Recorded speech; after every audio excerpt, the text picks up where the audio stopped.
নমস্কার বন্ধু, আমি সুতপা চলে এসেছি আপনাদেরকে একটা মানে সিম্পলও বলতে পারেন, কিন্তু খুব টেস্টি আবার খুব উপকারীও বলতে পারেন। কচি কচি লাউ ডগ দেখলাম বাজারে, লাউ ডগা, তা সেইগুলো আমি নিয়ে এলাম। তা দেখুন, এইগুলো আমি রান্না করব।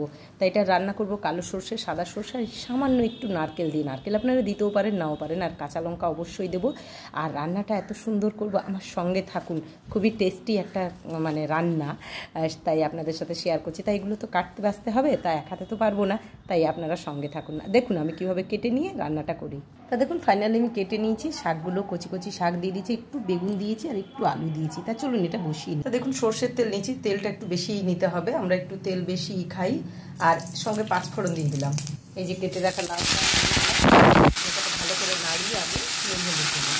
এখানে নিয়ে নিয়েছি সাদা সর্ষে, কালো সর্ষে আর কাঁচা লঙ্কা কয়েকটা, এগুলো বেটে নেবো। পরিমাণ মতো নুন দিয়ে দিলাম, সঙ্গে হলুদ দিয়ে দিলাম। এবার নেড়ে ঢাকা দিয়ে কিছুক্ষণ রেখে দেবো। ঢাকাটা দিয়ে দিলাম কিছুক্ষণ। তাই এইটার এর মধ্যে আমি সর্ষে বাটাটা মিহি করে বেটে এর মধ্যে দিয়ে দেবো। নিয়ে বেশ কিছুক্ষণ নাড়িয়ে চাড়িয়ে কাঁচা তেল দিয়ে আমি নামিয়ে দেবো। অপূর্ব লাগে গরম ভাতে, একবার খেয়ে দেখুন। আর অবশ্যই আমার চ্যানেলটাকে সাবস্ক্রাইব করবেন, সঙ্গে থাকুন।